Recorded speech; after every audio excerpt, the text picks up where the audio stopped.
And a good evening to you from the Mahtab Aziz Celebrity Lawyer Show. I hope you're all well. Today's show, we have our distinguished barrister, Mr. David Martin Sperry. Good evening to you, David. Good evening to you. Good to, And, good to have you back on the show.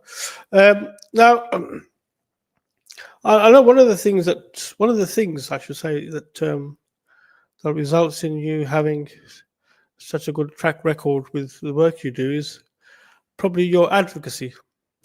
Um, Now, can you suggest something for the young budding advocates? yes. Mm. And it's not something that they'll ever teach you in bar school. Right.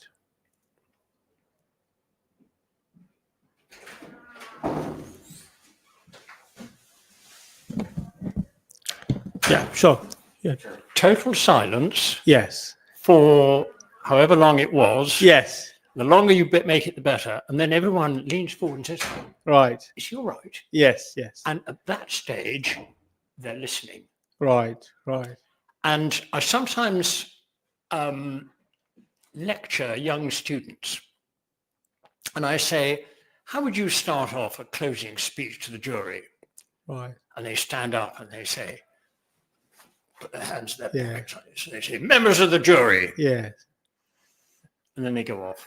Yeah. And at that stage, you can almost see Right. the curtains coming down and the jury all falling asleep, not another lawyer Right. rabbiting on at us. So I say, why not try this?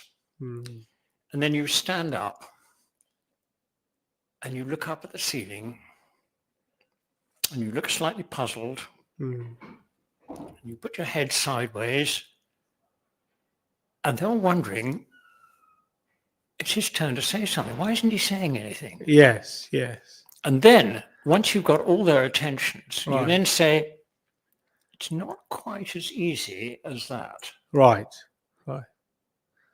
They're there. Yes. They're in your hand. Yes. Because what's he going to say? Yeah. Mm. Mm. It's very interesting. And the advocacy is, it's getting people to listen to you. Yes. Yes. And if you really want them to listen, do you know what you do? Mm. You whisper. Right. Because when you whisper, that's something confidential between thee and me. Yes. And you lean forward and whisper. Mm. And your audience is there. Yes. Yes. So that's a little trick. Don't tell anyone, Mm. because when they see it being done, they'll say, oh, yes, we saw this. You're not trained to do that at all. Yes. Yeah. I remember certainly, I did a case where I made a closing speech in verse. Right. Mm. And it was quite interesting. I don't know if you know of Edward Lear. Yes. Yes. Yeah. Well, Edward Lear was a children's writer. Yes. But he was also a very, very valuable artist. Mm. And his paintings are worth a bob or six, Yeah. if I can put it in the vernacular. Yes. And my client sees an Edward Lear original being sold in the lanes in Brighton. Right. Mm-hmm. And for 50 quid. Mm-hmm. So he goes and tries and knocks them down to 45 quid. Of course he does, Right. because you've got to do that. Yes. It didn't work. He paid 50 quid. Right. What did he do with the painting? Mm. It was a drawing, beautiful drawing. What did he do with it? He marched it up to Sotheby's. Right. And when he got up to Sotheby's, he put it in the Sotheby's catalogue with his name underneath. Mm. It turned out, unbeknownst to him, that it was stolen. Ah. Right. So he was actually done for handling stolen property. Right. Really? He marched it up to Sotheby's and put it in the catalogue Mm. with his own name, his name, correct Yes. name underneath, the property of ... Yes. Yeah. Of course, yes. They still did him for handling. Right. Ridiculous. Ridiculous. Yes. And my closing speech to the jury was simply this. Mm. there was a great painter called Lear who said, "It is just as I fear. The fruits of my toils on canvas with oils are fetched up in Brighton as gear and sat down." Now, acquitted in 0 seconds flat. Yes, yes. It was perfectly clear Right. that he had no knowledge that it was stolen, which is an essential part of handling stolen goods. You've got to know that they're stolen. Why anyone charged him in the first place, goodness only knows, but they did. Right. Great fun. Yes, yes. Now, so advocacy involves getting your audience to listen to you. I had a man who was driving round a roundabout, and he had in his car a sawn-off shotgun, a little bit illegal. Right. So he gets the police descend on the car. He gets out of the car with the shotgun, throws it in a hedge, leaps over a railway embankment, and he's away. And he then, a man, my client, fetches up at the Central Criminal Court, charged with possessing a sawn-off shotgun. And the big question was, is the man that we've got now, is he the man who threw the gun away and all the rest of it? The gun itself was portrayed throughout the case by 3 photographs. Okay. 1 photograph in hedge, 2 photograph of gun being found by police in hedge, or in bush or whatever it was, 2 photograph at police station, 3 photograph at police station with the gun in various bits and pieces so that you could see all its constituent parts. And that was that. And that's what the jury saw. And when it came to my closing speech, wonderful moment, I said to the usher, "Usher, I wonder if you could just get me Exhibit 1 from the exhibits cupboard." And the usher went like that, disappeared off to the exhibits cupboard and came out with 1 sawn-off shotgun. Of course, the jury hadn't seen it. Right. Because all they'd seen is photographs. And I stood up holding, I proofed the gun first. You always do. I'm gun trained. You always proof it to make sure it's not loaded. I proofed it first. And I then held it like this. And I then said to the jury, members of the jury, you may well wonder why it is that when I stand to make my closing speech to you, I'm holding a sawn-off shotgun. Let me tell you immediately. Experience tells us in this building, Central Criminal Court, that people always listen to the man holding the sawn-off.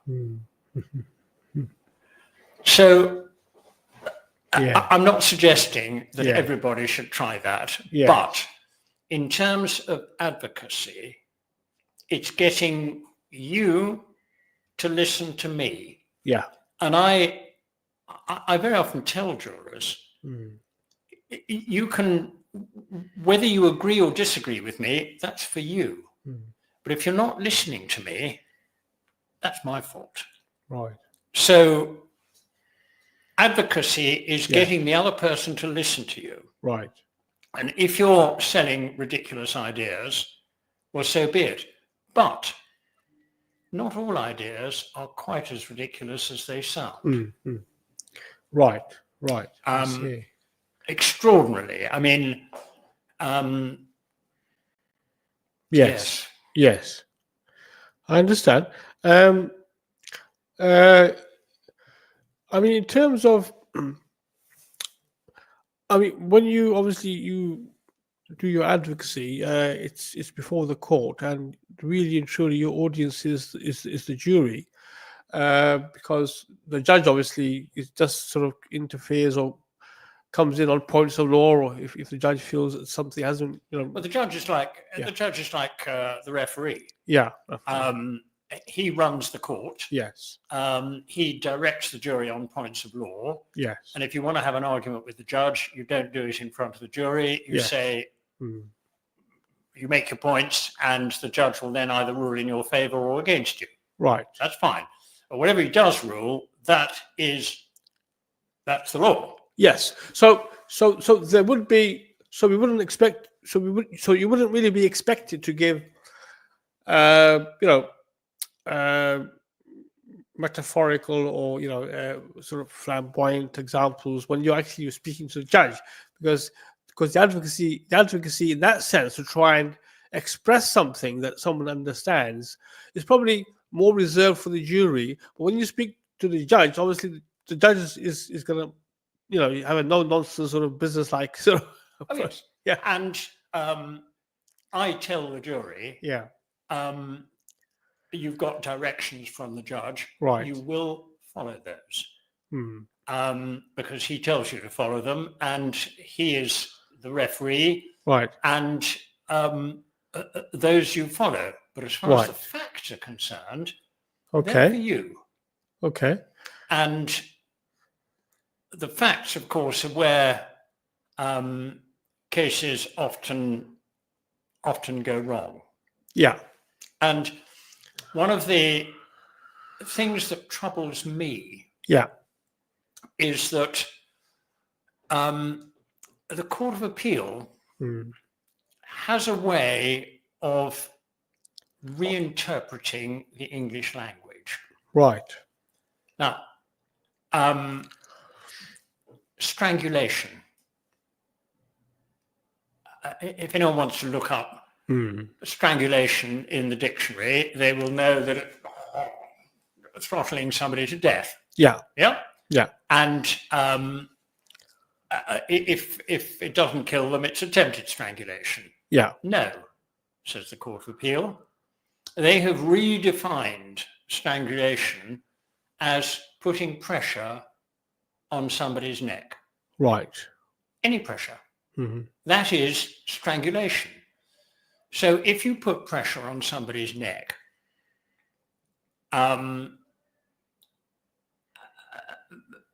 notionally, as far as the law is concerned, you're guilty of an offence of strangulation.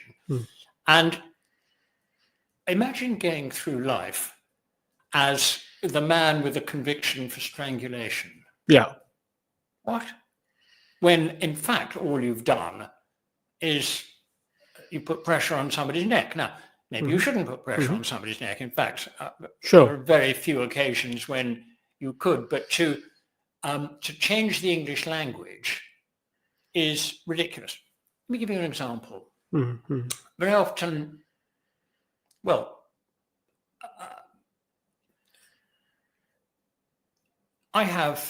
supposing I have a grandfather of whom I am inordinately fond.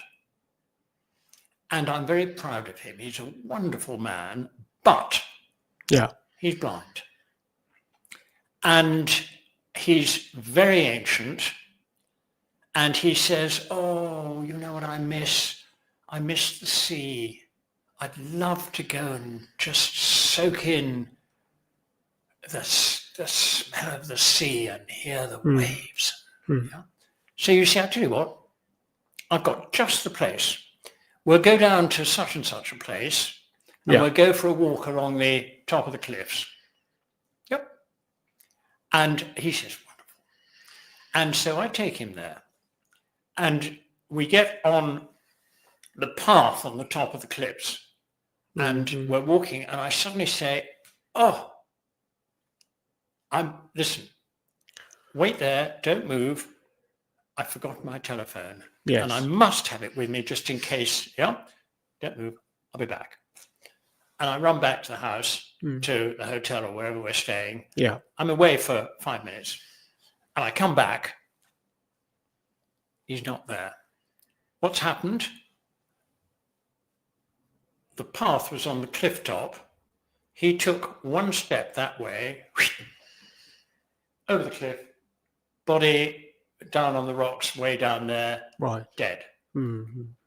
Now, the Court of Appeal says this as a proposition, that a person is taken to intend the natural and probable consequences of his act. And if a jury decides that the natural and probable consequence of the act of leaving him is that he's going to take one step to his right and fall down the cliff. Of course, he doesn't know because he can't see. I'm not sure that I can argue with that, because it was a very silly thing for me to do, to leave him, a blind man, and so I can be charged with murdering him. Really? Murder means that I intended to inflict serious harm upon him, and he died. And that's murder. I haven't got a problem with that. But if you start messing around with the word intended, and you say you intend the natural and probable consequences of your act, then all of a sudden I'm accused of intending to injure him seriously, when I've done, I adore him, I love him, I'd do anything for him. He's been, I'm his carer, shall we say, and I really look after him, and I've just done something stupid enough possibly to merit a conviction for manslaughter, because I've done something stupid and he's died. Not clever, but murder it ain't. And this sort of reinterpretation of the English language, I can't be doing with. And it's wrong. And it produces wrong results. I mean, completely wrong results. And those linger, because every person, good person, looking after his grandfather as his carer, shall we say, or whoever the carer was, who now finds himself going off to prison for life, that'll cost the taxpayer a fair old amount, but never mind about the taxpayer. What about his family, his community, the work that he did for the community, the sort of person who would go around caring for his grandfather? All of a sudden, gone. Now, we need to put our thinking caps on. We need our legal system to operate within sensible bounds. If we start saying everything, this is so finished, this is so finished, pigeonhole, pigeonhole, pigeonhole, it produces miscarriages. And I'm concerned. I mean, in a sense, I was going to say, the wrong people end up in prison. And don't we know about the wrong people ending up in prison? Yes. I mean, we just have to look at the pattern of criminality. Now, I was going to say it never existed in my day. I say it never existed in my day because I think back 50 years when it didn't exist. When I was at university, guess what? Drugs had not been discovered. I got through the whole of my university career without ever coming across anybody who was on drugs. It hadn't happened. I mean, all right, this was in the 1960s. It was just before the advent of drugs. But now, of course, the pattern of criminality is wholly changed, and that becomes, in the eyes of some people, a very, thank you, income stream, as they say. But I don't want to take the risk. I want you to take the risk. Why should I take the risk? I'm Mr. Big. I'm Mr. Big. I'm going to get all the money. I'm going to go and have all the holidays all over the world without taking any risks. Yeah. Nice one. So what I'm going to do what am I going to do? I tell you what I'm going to do. I'm going to go to countries where I know that there are people who would love to get away from a particular country. I don't want to name individual countries because, yes, but there are countries which have corrupt regimes. Yeah. And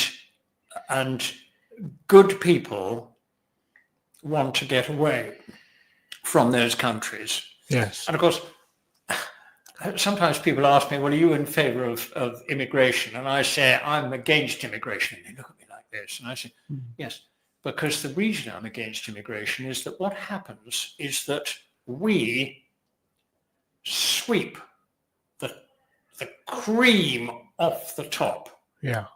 And we get our doctors, our teachers, our lawyers, our judges. We get all sorts of wonderful people, people who contribute to our society, and that's our benefit. But it also means that the countries that they came from, had they stayed there, they might have been able to clear up the corruption there. But they've said, we're off, and we welcome them with open arms. That's the only reason I'm against immigration, which it takes people some time to work out. Yeah. And I have a way in cases that have got a racial element of, at the beginning, I stand up and say, members of the jury, the colour of your skin is as important. And everyone looks at me shocked. Good God, what's this idiot going to say next?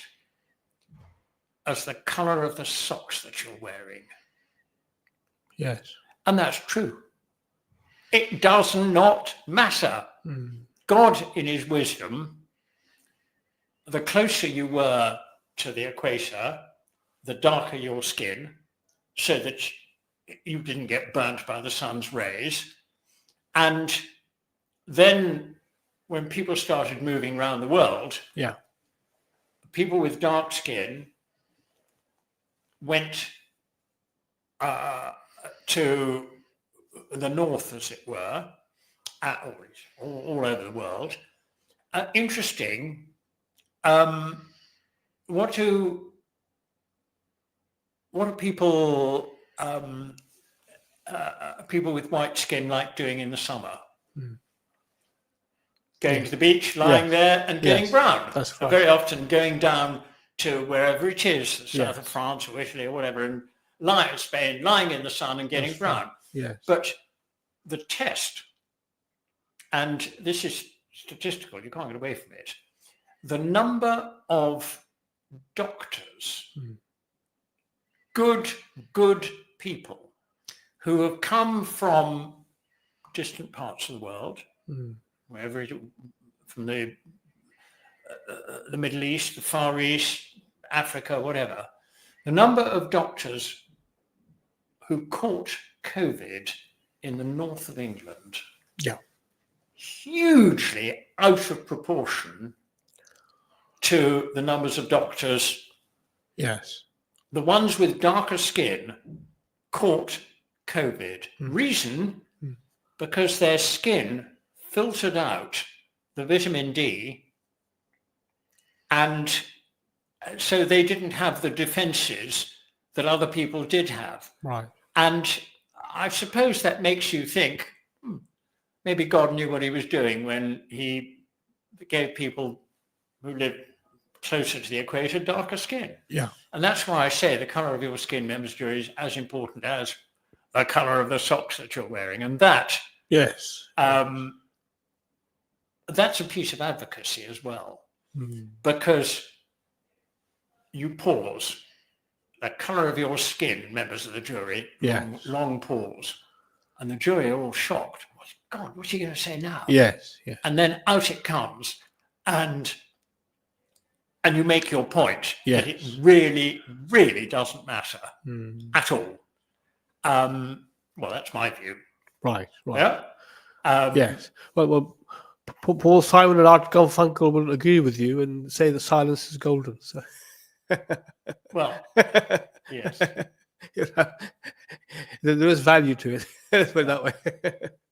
Yeah. I must say, being a criminal advocate is, I'm probably not allowed to say this, but it is great fun.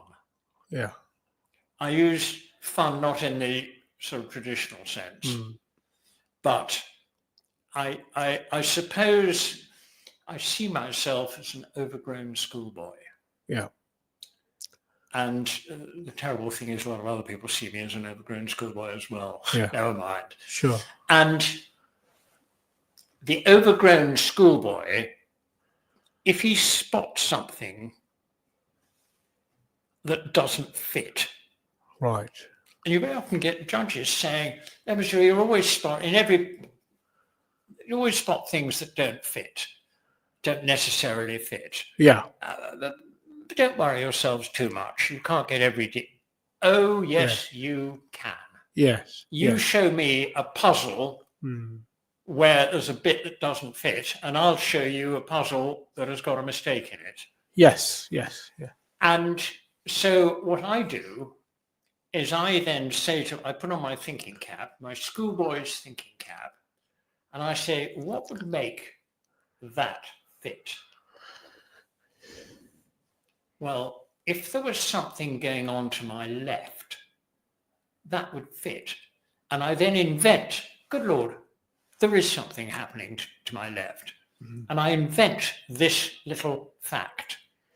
And I then go burrowing in the unused material, and lo and behold, there is this fact there. It's there and no one spotted it. Why hasn't anyone spotted it? Because no one's looking. Why am I looking? Because I'm an overgrown schoolboy. And the number of times that I've analysed cases like that and found things that were always there waiting to be found. Yeah. But nobody found them. Right. Until far too late. Yeah. And they're always there to be found, but you need, in a sense, you need to know what you're looking for. Yeah. You need to think, what would make this make sense? That would. Right. Let's see if that is the, good Lord, there it is. Yeah. And that is what makes what I do so interesting. Yes. Yes. I mean, talking about schoolboys in courtrooms, I was reminded of that incident in a certain courtroom where the judge,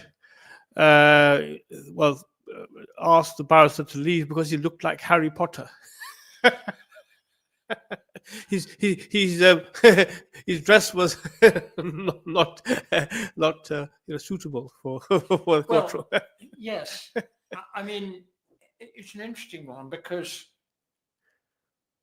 I get listened to in court because I'm wearing what actually I can only describe as ridiculous fancy dress. I've got the wig, I've got the bands, I've got the wing collar, I've got, I've got the waistcoat, and but I know I'm all right because my opponent's got all of that as well. Right. And here we are dressed in absurd fancy dress, if you think about it. Yeah. And we expect to be taken seriously. Yeah. But that goes with the territory. Yeah. Now, without in any way wishing to be personal, but I've just come from court, and there was a barrister there, quite a young barrister, and I listened to him, and he was very good. Right. And he was quite a young barrister, and he was very good. Right. The one thing I haven't told you about, it was a he, and he had dreadlocks hanging down to here. Right. underneath his wig. Oh, I see. Right. Underneath his wig, Oh, the dreadlocks. Right. Right. And I'm not going to criticize him because I listened to what he was saying. Yes. He was the business. Right. I thought, yep, Yes. yep. Yes. You better be, if you're going to have a haircut like that, you better be good. But he was good. Right. Right. Yeah. And it leaves me scratching my head saying, maybe I ought to move with the times. Maybe I'm stuck in the last century. Yes. Yeah. But certainly some of the modern manifestations. Yes.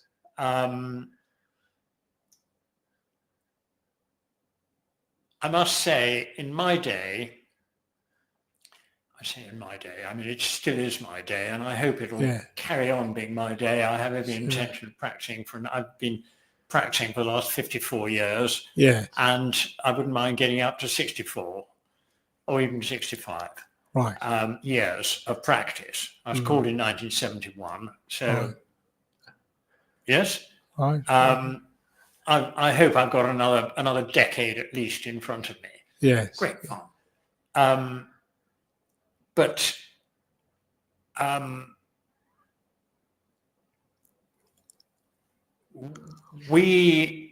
you knew which side you were on because you were delivered a thing called a brief.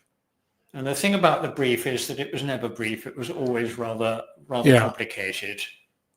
And it was a physical set of papers tied up in tape. Yes. If you were, just so that you knew which side you were on. Yes. If it's tied up in white tape, you're prosecuting. And if it's tied up in pink tape, you're defending. Yeah? Yeah. That was always quite useful. Mine were always tied up in pink tape, as it happens, because I've been a dyed-in-the-wool defendant. Right. Defense counsel since the beginning of my days. That's just historical. Yes. I mean, I have to say, I am a great supporter of our police force. Right. Now, I know that every now and again, yes, there's somebody. Yes, gets it wrong. There are genuine complaints, Yeah. but by and large, I rate our police force very highly indeed. I also rate the prison service. Yeah. Because the caliber of some of the people who are looking after people in prison is actually very good. Yeah. And the caliber of decent police officers straight out of the top drawer. And that is, in a sense, what I'd like to say what makes us a great country, but the trouble is the whole of my profession is mammothly underfunded. Yes. And the net result of that is that certainly the criminal bar, hugely underfunded. Yes. And so barristers disappear left, right and centre to go off and do something else. Yes, well, the barristers in Northern Ireland are going on strike, aren't they? Because I mean, we went on strike. Yeah. And for all the good it did anyone. Right. What it meant is that while we were on strike, people like me who don't actually believe that strikes solve anything, yes, were running around doing 73 cases a day. Yeah. I mean, we're running around, we were being bounced around the country like ping pong balls. But if your system is underfunded, yeah, ouch. And the one thing that set everyone back, of course, was COVID. Right. Yes. And COVID took its toll. It took its toll financially. Yeah. All of a sudden, things took much longer, and there were barriers put up everywhere. Jurors used to sit in 12 of them in 2 rows of 6 Right. Now all of a sudden they had little plastic compartments around each juror, and instead of sitting 12 of them over there, you would have, say, 8 of them there and 4 of them over there. Well, now, if I'm addressing them from here, if I'm addressing the jurors here and I'm looking at them, one's over there, I can't see. Yes.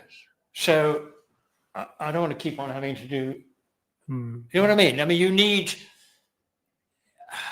it's caused also, that's just COVID. Yeah. But I mean, COVID has caused endless problems. Yeah. And visits to people who are held in custody, absolutely vital. I mean, the fact that they're held in custody, that's fine. That doesn't mean that they're guilty of anything. Yes. That just means that for the offence with which they're charged, it is right that they should be held in custody until the matter is resolved. Right. Fine. The more serious the case, but the more serious the case, the more they need to be in contact with their solicitor and their barrister. Yes, absolutely, yes. And the solicitor may be that they're held in a prison the other side of the country. Does the solicitor want to travel all the way across the country every 5 minutes to see his client? Difficult one. Yes, that's right. But they do have these video prisons these days. But I suppose you can't really discuss everything sometimes on the video links because yes, I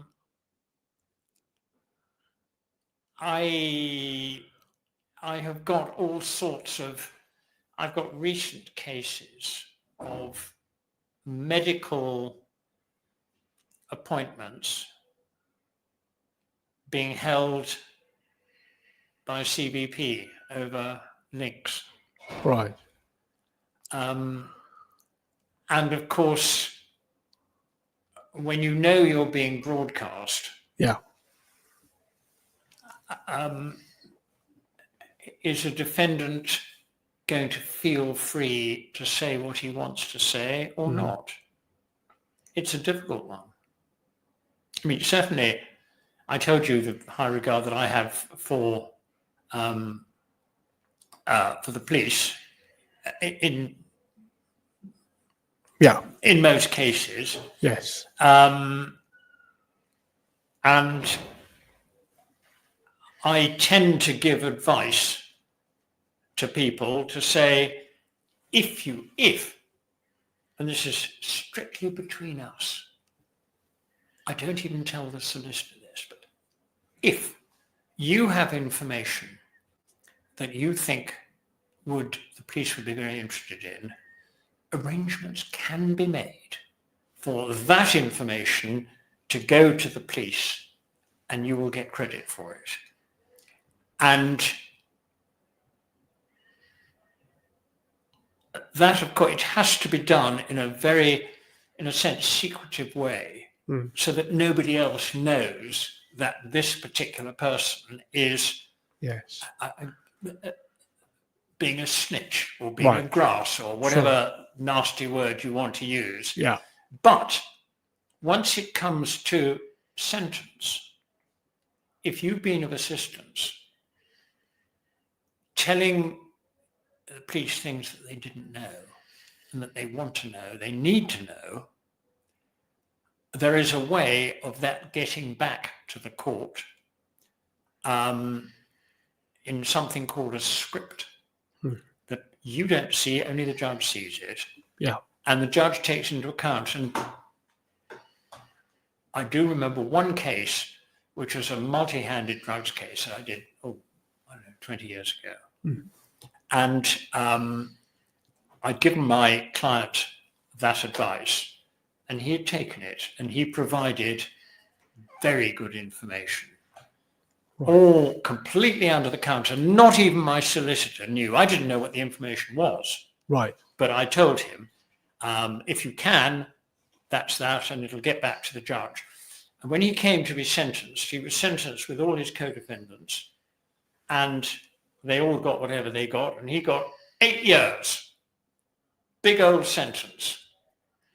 And none of his co-defendants turned around and said, oh, you're obviously a snitch. No, you got 8 years.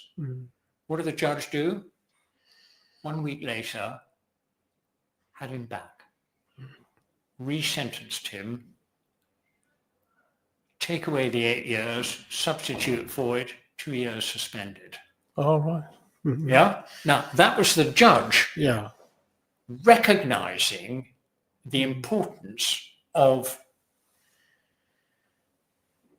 keeping things under wraps. Right. Right. And although we operate a very open system, there are certain things that need to be kept under wraps. Yes. And that was very interesting. Yes. Interesting indeed. And I gave the judge absolutely full marks because it never showed to the co-defendants. Yeah. And nobody knew when he was listed a week later. He just, Right. And then he goes off and lives in a different part of the country, changes his name, and thank you very much, he can get on with his life. Right. Okay. Well, that's good. That's good. We're just going to go for a short break now, and we'll be back shortly. Stay with us. Thank you. अगर आप social housing में रहते हैं और कोई मसला हो तो शिकायत करने का तरीका जानें। मरहला 1, अपने लैंडलॉर्ड को बताएं। अगर ये फिर भी हल ना हो, मरहला 2, अपने लैंडलॉर्ड को शिकायत करें। और अगर आप उनके जवाब से खुश ना हो तो मरहला 3, हाउसिंग ओम्बड्समैन को शिकायत भेजें। वो इसकी मुनसिफाना तफ्तीश करेगा। एक महफूज घर का होना सबका हक है। अपने हुकूक जानें, मुलाहजा करें। gov.uk/social housing. Imagine a world where every young mind is given the chance to flourish and thrive. Thanks to your kind donations, this dream can become a reality this Ramadan. Minhaj Welfare Foundation is the driving force behind over 600 educational institutions and have provided over 250,000 scholarships. With only £15 per month or £160 per year, you can pay for a student's education, shaping futures and creating a world where education is not a luxury, but a right for all. The donor will receive an education progress report. To donate your zakat, sadaqah or charitable donations, visit your local MWF office at 12 Carr Road, Nelson, BB9 7JS. Call us on 01282 723 455 or visit our website at www.minhajwelfare.org. Stay connected on Facebook, Instagram and Twitter for the latest videos and updates. अस्सलामु अलैकुम। सर्दियों में flu और कोविड-19 ज्यादा आसानी से फैलते हैं और आपको सख्त बीमारी का शिकार बना सकते हैं, मगर फ्लू और कोविड-19 की वैक्सीन बहुत बड़ा फर्क ला सकती हैं। ये आपको महफूज रखती है और बीमारी से बचने में बेहतर तरीके से मदद करती हैं। इसलिए अगर इन सर्दियों में आपको ये वायरसेस लगते भी हैं तो आपको हल्के सिम्टम्स होंगे और आप जल्द सेहतयाब हो जाएंगे और आपके हॉस्पिटल में दाखिल होने के चांसेस भी कम हो जाएंगे। अगर आप प्रेग्नेंट हैं या आपको कोई लंबी बीमारी है जैसे कि सांस की बीमारी या फिर लंग्स, किडनी, लिवर या कोई दूसरी बीमारी, या फिर आपका बच्चा 2 या 3 साल का है, तो आप अपनी एलिजिबिलिटी चेक करें और अपनी वैक्सीन nhs.uk/winter vaccination पर ऑनलाइन बुक करें।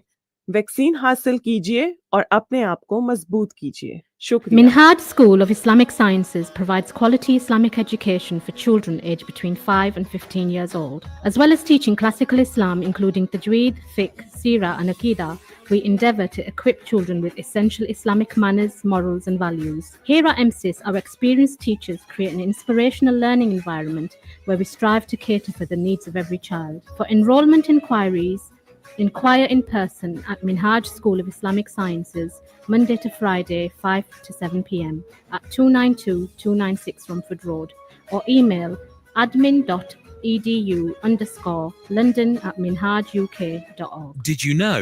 Product misuse is the leading cause of accidental fires in British homes, with numbers rising by over a third since 2009. Millions are making basic electric safety blunders without realising the risks. With modern living, our homes are fitted with more electrical appliances than ever before. Stay safe, avoid overloading sockets, unplug when not in use, and never use damaged cords. Your safety matters. For further information, please visit us on www.electricalsafetyfirst.org.uk. With UK Export Finance, I'm fulfilling more export orders from around the world with working capital support. Export insurance means I'll get paid when exporting to challenging markets. At UK Export Finance, we believe no viable UK export should fail for lack of finance or insurance. Between 2023 and 2024, we provided £8.8 billion of government-backed trade finance to support UK exports. Learn how we could help you win export contracts, fulfill orders, and get paid. Search UK Export Finance today. Revive FM 94.0. On the radio. on your mobile. And online.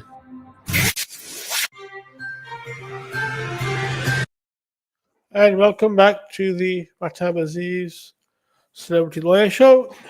And we've had some very interesting anecdotal stories from our guest today, David Martin Sperry. And David is, of course, a very experienced criminal barrister, and we believe that he is a very good one. And Oh, I don't know about that. I don't know about that. so, as you know, there are some steps afoot to reform the criminal justice system. I believe that the Ministry of Justice is, in fact, in the process of reforming. I think one of the main issues is, of course, as you mentioned before, the effect of COVID has resulted in a lot of cases. There's a big backlog of cases. How has that sort of affected your work in the sense that? Well, yes. There was an old saying: "Justice delayed is justice denied." Yeah. And what you get is you will get witnesses who have made witness statements which are either truthful or they're not. When 4 years later, 4 years, Yeah. they come to give evidence, Yes. they refresh their memory from their witness statements and they say, there it is. Yes. That's all very well. But when the defendant comes to be cross-examined, Yes. he doesn't know the questions that are going to be asked of him. Mm. And the truthful answer, 9 times out of 10, is, I can't remember. Mm. What you're asking me about is something quite mundane. It may be very important now, but it was quite mundane at the time. Yeah. And why would I remember? Of course, I can make it up now. I can say, well, this is what I said. But in point of fact, the truthful answer is, I don't remember. Yes. And I certainly tell clients, if you don't remember, there's only one answer. And that is, I don't remember. Yes. And the trouble with the delays that are now in place, Yeah. I mean, I'm having cases that are being heard in the summer of 2026. Right. And they're cases where the action happened in 2022 or 2021. Right. 5 years later. Now, forgive me, but what were you doing on this day 5 years ago? Can't remember. And a criminal case shouldn't be a sort of memory test. Yes. And these delays they're adversely affecting. Yes. Which is a real problem. a real problem. Then, of course, you get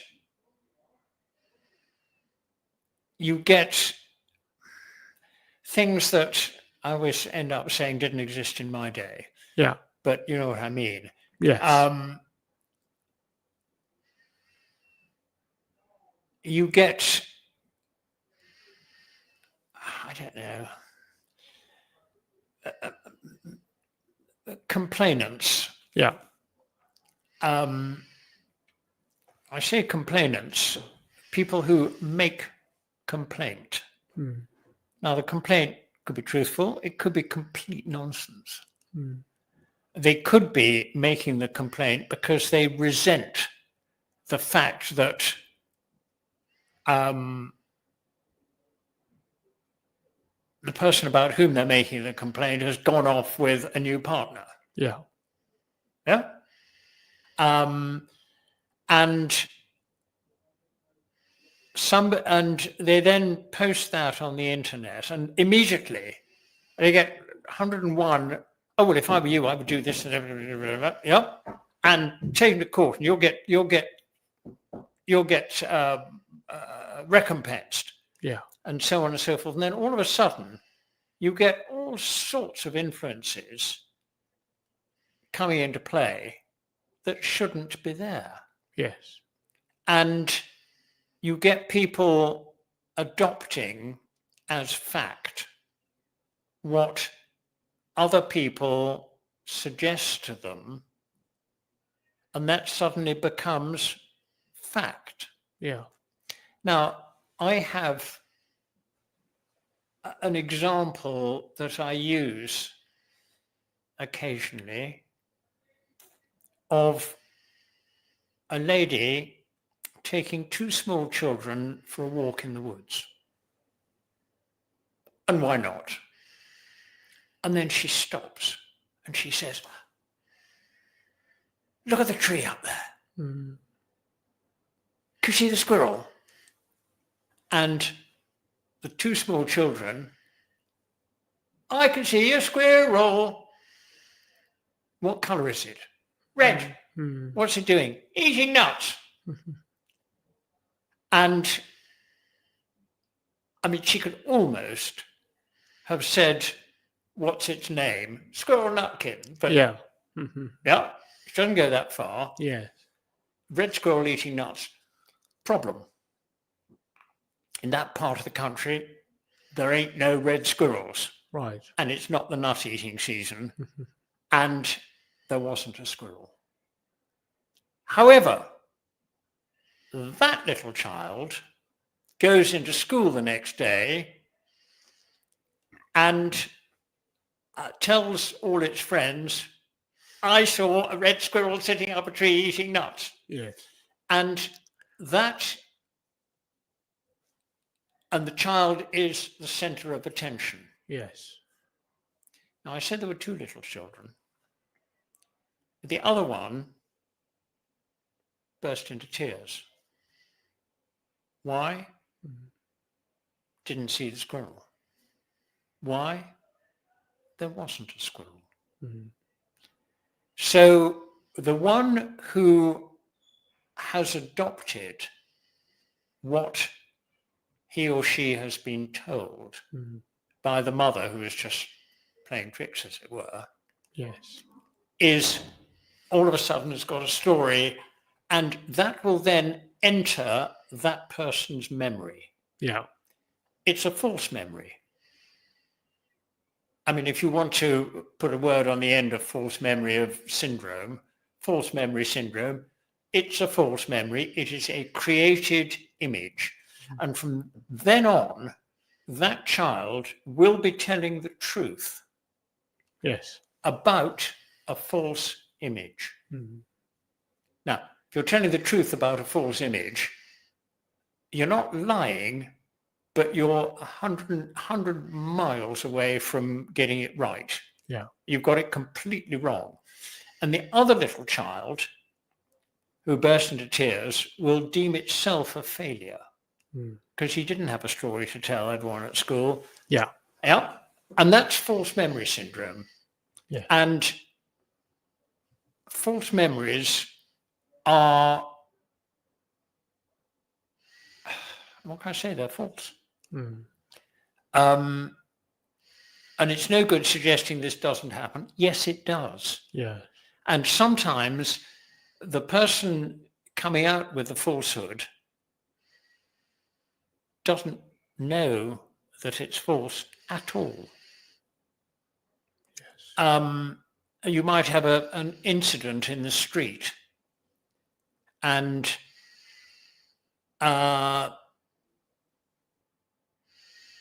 there's, I don't know, all sorts of screeching of brakes and all the rest of it.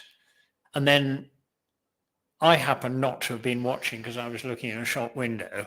And I turn round. What happened? And the person next to me says, oh, it was the green car's fault. What he meant is it was the blue car's fault. But he said it was the green car's fault. Yes. Easily done. From then on, I am an eyewitness to an accident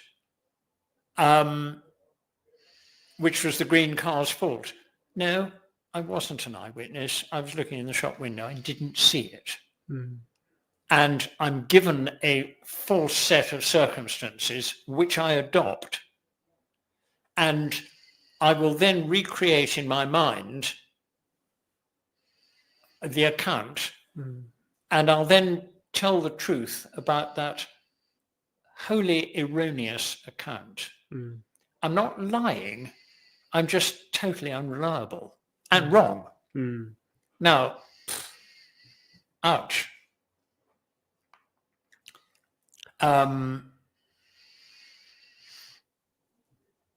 So things do go wrong in court. And I would like to think that they go wrong in court, not for any particular purpose, for anyone's fault, shall we say. But especially I'm a young and fairly inexperienced, I'm studying a field of technical expertise.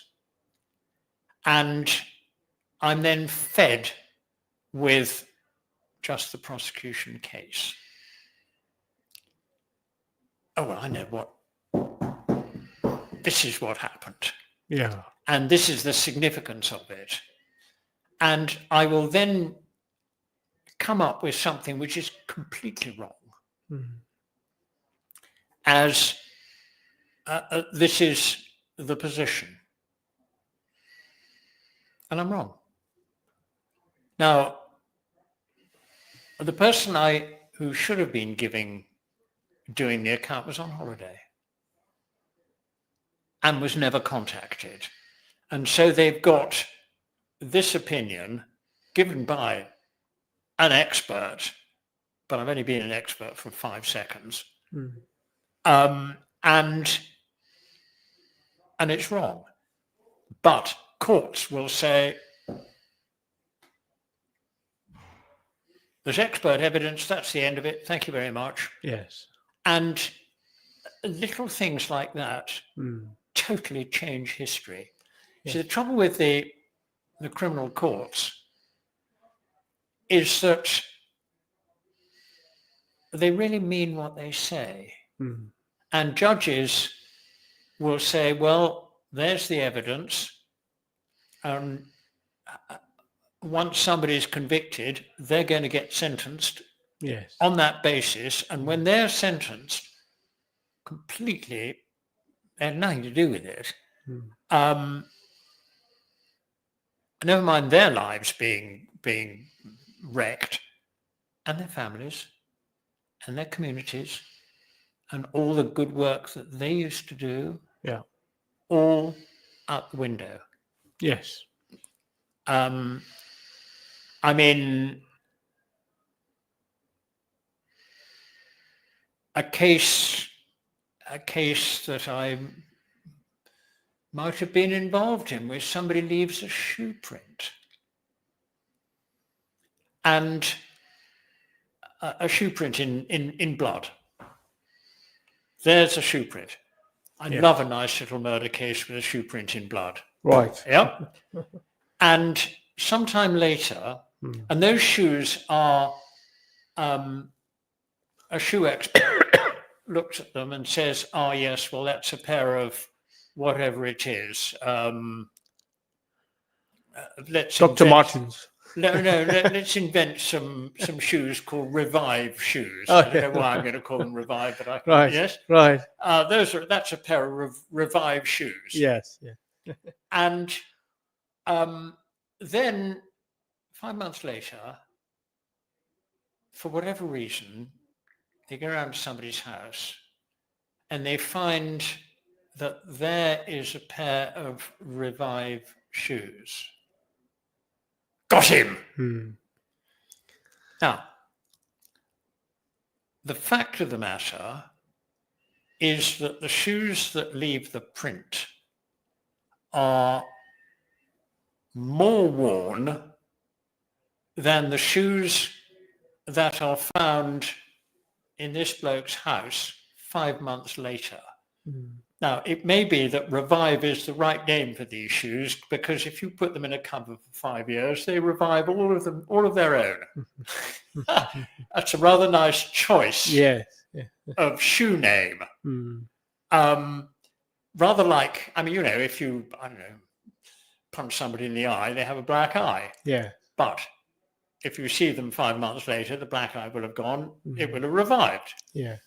And you get an expert who looks at the wear of the shoes and says the wear of the shoes that made the footprint is more worn than the shoes that we've found. But, says the expert, the chances of finding a Revive shoe with a suspect is overwhelming and overwhelmingly small. Yeah.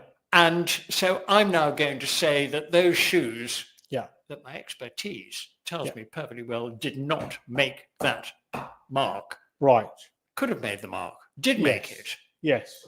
And an injustice then follows, because that expert has suddenly allowed their expertise to be overtaken with something called chance theory. What are the chances? Actually, what you really need to know is how many thousands of pairs of size 10, shall we say, Revive shoes are there knocking around the place. But if you've never come across Revive shoes, and then all of a sudden, bang, they go round to somebody's house and they look in the cupboard and there's a pair of Revive shoes. Oh, thank you. Yes. And what they do is they, quite wrongly, they amend their professional judgment to fit in with chance theory, and get it wrong. Yes. And ruin lives. Yes. No, absolutely. That does happen and has happened. Oh, and doesn't it just? Yes. And on that note, I'm afraid we've got to end the show because we're out of time. I'm afraid no revive time for us. That's it. It's been my pleasure. Yeah, thank you very much, David. As always, fascinating to have you on the show, and we look forward to having you back. That's all for today, and that's the Mahtab, the Celebrity Lawyer Show. Wish you all the best, and signing off, and have a good evening. Bye. This is Revive FM 94.0.